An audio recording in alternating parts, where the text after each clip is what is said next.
Friends, మీరు already thumbnail లో చూసుంటారు.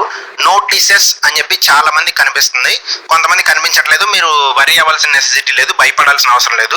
మీకు కూడా తొందరలోనే కనిపిస్తుంది. ఒకవేళ మీకు కనిపించడం స్టార్ట్ అయిన తర్వాత అప్పుడు మీరు భయపడడం స్టార్ట్ అవుతారేమో. సో దాని గురించి క్లియర్గా మనం మాట్లాడుకుందాము. సో యూట్యూబ్ షార్ట్స్ ఓపెన్ చేస్తే, మీ ఛానల్లో మీ షార్ట్స్ ఓపెన్ చేస్తే అక్కడ నోటీసెస్ అని కనిపిస్తుంది అనమాట. సో దీనివల్ల ఏమైనా డేంజరా అని చెప్పేసి మనం ఈ వీడియోలో క్లియర్గా మాట్లాడుకుందాము. దీంట్లో కంగారు పడాల్సిన విషయం ఏమి లేదు. ముందుగా ఒక విషయం గుర్తుపెట్టుకోండి, ఈ నోటీసెస్ అనేది మీరు పెట్టిన ట్యాగ్ కాదు, మీరు ఏదో సెలెక్ట్ చేసుకున్న ఆప్షన్ కాదనమాట. ఇది యూట్యూబ్ సిస్టమ్స్ ఆటోమేటిక్గా ఇచ్చే ఇన్ఫర్మేషన్ లేబుల్ లాంటివి. ఇన్ఫర్మేషన్ లేబుల్ అంటే ఏంటి? ఇది ఇలాంటిది, ఇది ఇలాంటిది, ఇది ఇలాంటిది, వీడియో ఇలాంటిది అని చెప్పేసి చెప్పడానికి ఒక ట్యాగ్ లాంటిది అనమాట. ఇన్ఫర్మేషన్ లేబుల్ అనుకోవచ్చు, మీరు జస్ట్ ఒక మార్క్ లాంటిది అనుకోవచ్చు. చాలా సిచ్యువేషన్స్ లో మీ వీడియోస్ లో ఉన్న మ్యూజిక్ కి కాపీరైట్ క్లెయిమ్ రావచ్చు, లేదా మీరు ఏఐ ద్వారా చేసిన వీడియోస్ అవ్వచ్చు, ఆల్టర్నేట్ కంటెంట్ ఎస్ అని పెడతారు కదా, సో అలాంటివి అవ్వచ్చు, లేదా ఇంకేదైనా పాలసీకి సంబంధించిన ఇన్ఫర్మేషన్ ని చూపిస్తుంది అనమాట యూట్యూబ్. చాలా మంది క్రియేటర్స్ ఇది ఏమైనా డేంజరస్ ఏమో చెప్పి భయపడుతూ ఉంటారు. ఛానల్ పోతుందేమో, డౌన్ అయిపోతుందేమో, లేకపోతే మానిటైజేషన్ పోతుందేమో చెప్పి భయపడుతున్నారు. మీ వీడియోలో కాపీరైట్ క్లెయిమ్ కానీ, యాడ్ సూటబిలిటీ కానీ, యాడ్ సూటబిలిటీ అంటే యాడ్స్కి ఇది కరెక్ట్గా సూట్ అవుతుందా లేదా, ఇలాంటి సీరియస్ ఇష్యూస్ లేకపోతే ఇది కేవలం ఇన్ఫర్మేషన్ ప్యానల్ మాత్రమే అనమాట. దీనివల్ల మీ వీడియోకి రీచ్ కానీ, ఛానల్ గ్రోత్ కానీ ఎటువంటి సంబంధం లేదు.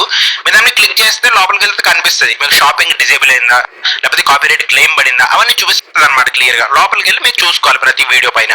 అండ్ ఒకవేళ మీకు ఇది కనిపిస్తే భయపడకూడదు. ఫస్ట్ పాయింట్, మీరు కంప్యూటర్ లేదా మీ ఫోన్లో యూట్యూబ్ స్టూడియోలోకి వెళ్ళండి, అక్కడ కంటెంట్ సెక్షన్లోకి వెళ్ళండి, అక్కడ రిస్ట్రిక్షన్స్ అనే కాలం ఉంటుంది చూడండి. రిస్ట్రిక్షన్స్ లో మీరు నోటీసెస్ అనేది దేనికి సంబంధించి వచ్చిందో క్లియర్ గా రాసి ఉంటుంది.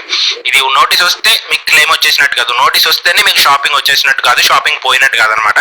అక్కడ మీకు రిస్ట్రిక్షన్స్ దగ్గర ఆర్ ఈ నోటీసెస్ దగ్గర డాష్ ఉంటే, నన్ అని ఉంటే మీరు భయపడాల్సిన అవసరం ఏం లేదు. అంటే మీకు ఎటువంటి ఇష్యూ లేదనమాట. ఒకవేళ ఉంది, మీకు షాపింగ్ డిజేబుల్ అయిందని ఉంది, లేదా కాపీరైట్ క్లెయిమ్ అని పడిందని ఉంది, సో దాని గురించి మనం పాలసీ పాయింట్ ఆఫ్ వ్యూ నుంచి మాట్లాడుకోవాలన్నమాట. సో కంగారు పడకండి, మీ కంటెంట్ మీద ఫోకస్ పెట్టండి.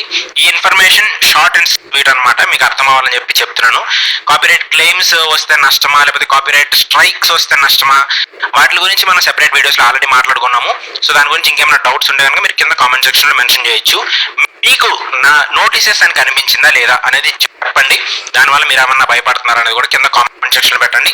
దాని గురించి ఇంకా క్లియర్ వీడియో, ఈ నోటీస్కి అయితే ఇలా, ఈ నోటీస్కి అయితే ఈ నోటీస్కి అయితే ఇలా అని చెప్పేసి క్లియర్ వీడియో అయితే మనం మాట్లాడుకుందాము. So stay tuned. మీకు కావాలంటే కనుక కింద కామెంట్ సెక్షన్లో మెన్షన్ చేయండి. సో అక్కడ డాష్ కానీ నన్ను కానీ వస్తే మీరు భయపడాల్సిన అవసరం లేదు, సింపుల్గా అయిపోయింది అక్కడతోటి. సో అందరం కలిసి గ్రో అవ్వాలి, నేను కూడా గ్రో అవ్వాలి. Keep supporting Vikas Telugu tech.